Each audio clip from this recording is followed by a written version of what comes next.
Insight development.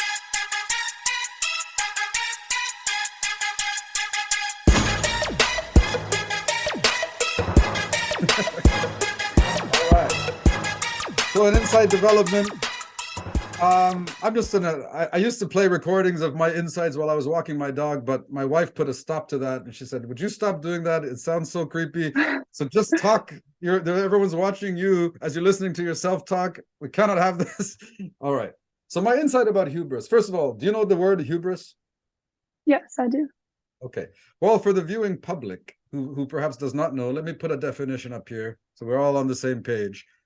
So hubris is that it's that kind of that bad kind of pride. When we think about pride as a good thing, right? I'm proud of my kids. I'm proud of myself for my accomplishment. That's the good stuff. That's okay to be prideful or proud, but excessive pride, unwarranted pride, undeserving pride, that's called hubris. And that's one of the things that young people suffer from.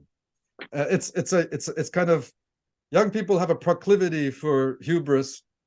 And so I always tell my students there's two things, like two marks going against young people right from the get-go. They suffer from ignorance, which is not their fault, right? They just are not aware. They haven't learned enough to kind of put all the pieces together.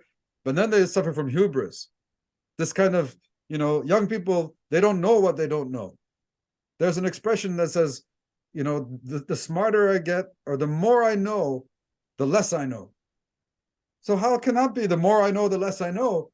Oh, it's because the more I learn, the more I realize how little I actually know in the grand scheme of things of what there is to know. And so when you have hubris, it's that classic kid who doesn't realize how little they know. And they think they know it all. And they don't need the advice from anybody. In fact, they're surprised, why aren't people coming to me for advice? Since I know it all.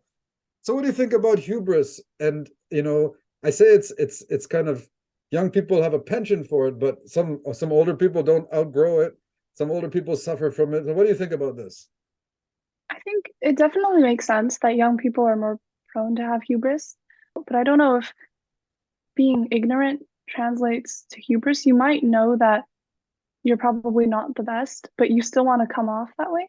I don't know if that would be considered like true hubris if you just want to appear like you know everything, whereas you like internally you know that you're not that great. Would you think that's true hubris, or do you think externally expressing yourself this way wouldn't count? So you're saying hubris is a special category of like egomaniacs, like are people that may be suffering from a personality disorder? No, I think it's more of a garden variety. I think that hubris is simply kind of overstating your own value and underestimating everybody else's value. I think to an extent, everyone's essentially the main character of their own story. And because you spend so much time with yourself, you're like literally the main character. And I think it's hard not to be so obsessed with yourself. And it's hard not to like see yourself as, you feel like you're trying your best. You feel like everything you're doing is essentially what you think to be right. And if this is what you think to be right, then you would probably want other people to agree with what you think to be right. Right. But also going back to what you said about, young people feeling like they know everything and they don't really want to listen to other people. I think to an extent, I definitely see that to be true. Like sometimes my parents tell me to do things and I really don't get it. I don't understand why they want me to do these things.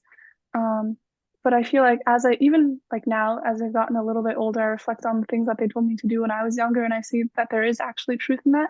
And I really do think that as I go like grow older, I'll probably see, probably instances of hubris in my own life, like as I am right now. Well, they say that every like teenager goes through their period of narcissism. And so like every human being has a narcissistic episode in their life. And most people learn through life experience that this is not a rewarding way of being in the world. However, some adults, they run with it. And then you see these adult narcissists that have this kind of hubris as well. But I think probably if you did a psychological study, you would find that narcissism and hubris probably goes hand in hand. I don't know. These are just my roughshod observations. All right, next insight, boundaries. I selected this one especially for you because you pushed a lot of boundaries just to be here today.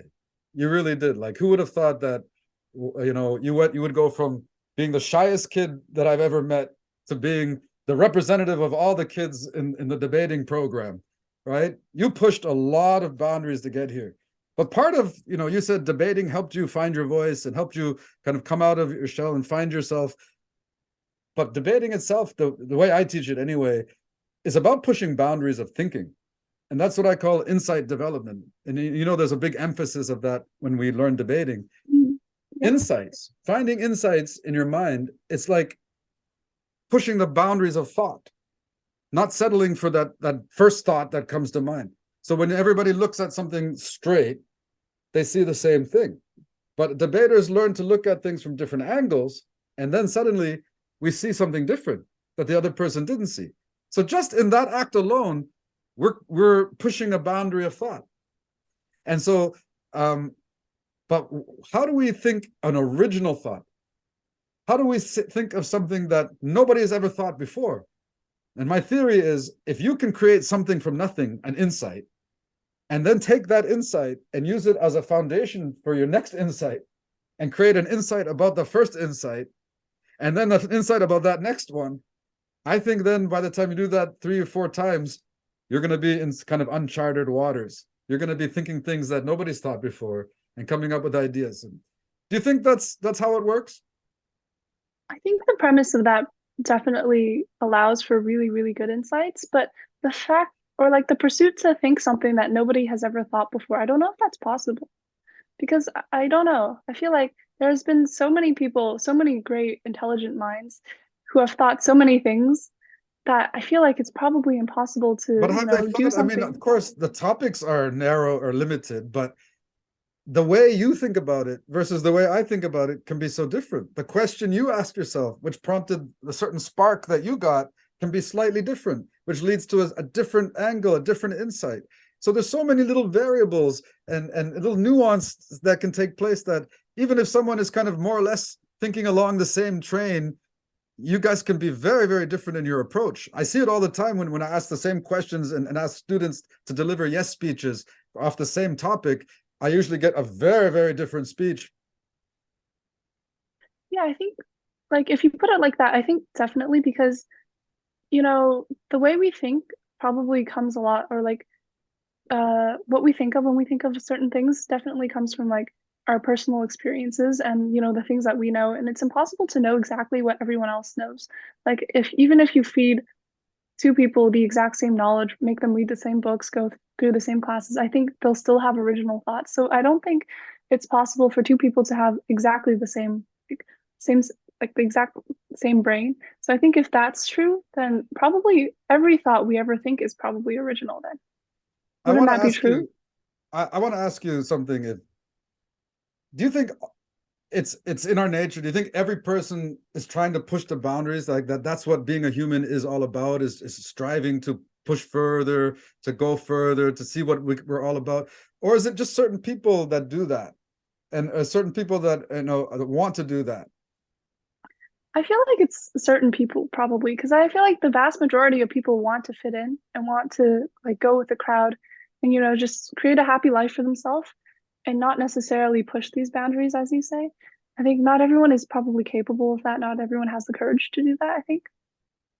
So it requires courage to push boundaries. Like I keep thinking about, look, this ice climber here in the Mhm. picture, and I watched a documentary about a free climber. They climb without any ropes, and they're climbing the craziest mountains without any, it's just one wrong move and you're done, right? And have you ever seen those guys free climbing? I think I know what you mean. Yeah. The one is called, his name is Hannond. I forget, his Alex Hannond or something like that.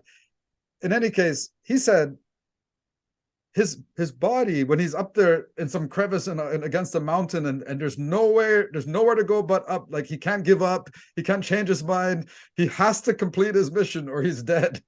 If it starts raining, he's got to deal with it. If he's got a cramp, he's got to deal with it. If he drops his chalk, he's got to deal with it. He's in the middle of a mountain and there's nowhere but survival.